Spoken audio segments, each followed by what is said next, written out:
The Battle of Caporetto was fought from the 24th of October to the 19th of November. The year was 1917, the year of unspeakable suffering. This documentary will go into detail on the strategies, objectives, and tactics of the battle, along with the battle's significance to the Great War. The Battle of Caporetto was the 12th Battle of the Isonzo. The battles of the Isonzo were fought between Austria-Hungary and Italy along the border of present-day Slovenia and the Eastern Italian front. Austria-Hungary had control of Caporetto since the First Battle of the Isonzo. The Germans intervened after the 11th Battle of the Isonzo. The Austro-Hungarians and Italians fought the same battle over and over, and the Germans decided to give the Austro-Hungarian army an advantage. The Battle of Caporetto was fought in the European arena and was a clash of the Western and Eastern theaters. The battle was on the Italian and Austro-Hungarian front. The battlefield was on the borders of northeastern Italy and Austria-Hungary. The Oberste Heeresleitung, also known as the German Supreme Army Command, wanted to launch the Caporetto defensive to provide the Austro-Hungarian army time to recuperate.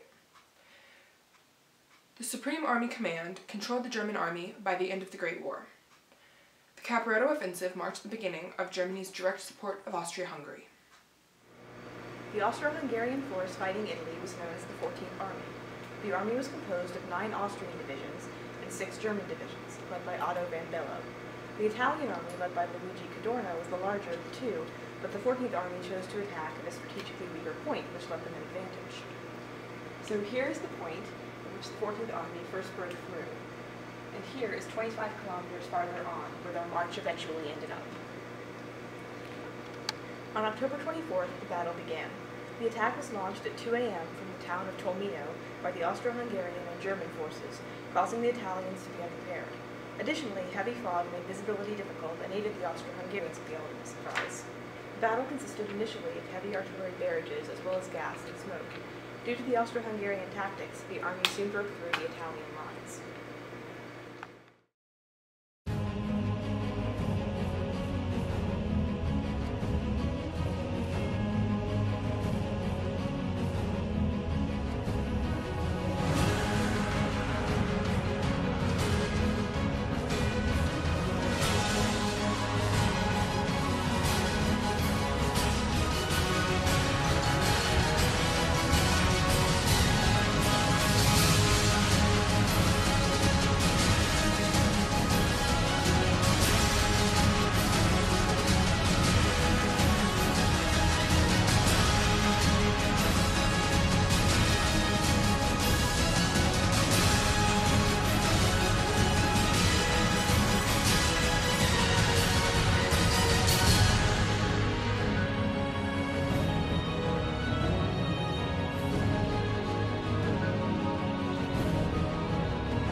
The Austro-Hungarian army succeeded in progressing a total of 25 kilometers in only one day.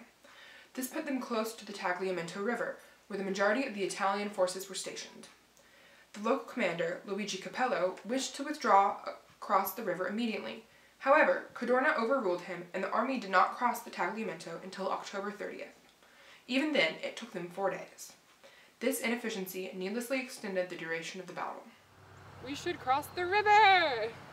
No, we should wait, because if we wait, then we can make a last stand for Italy.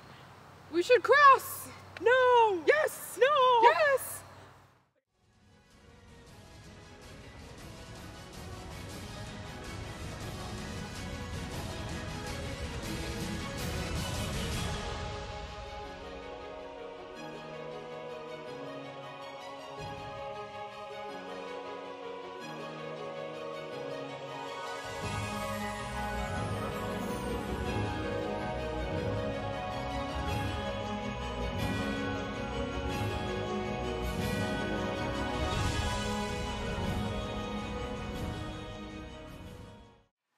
The battle eventually began to fail as the Austro-Hungarian army was advancing so rapidly that their supply lines could not keep up with them.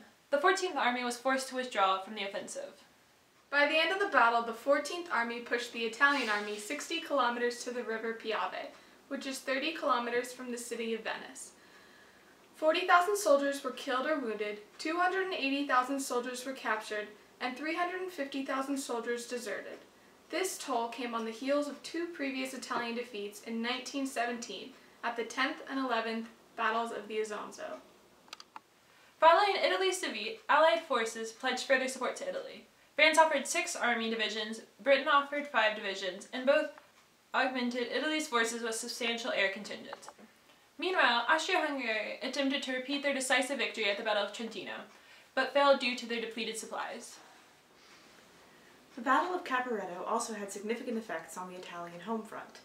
Chief of Staff Cadorna and Prime Minister Baselli were dismissed, replaced by Armando Diaz and Vittorio Orlando. Under Orlando's government, Italian nationalism found more support than ever, and any pacifist sentiment was all but extinguished.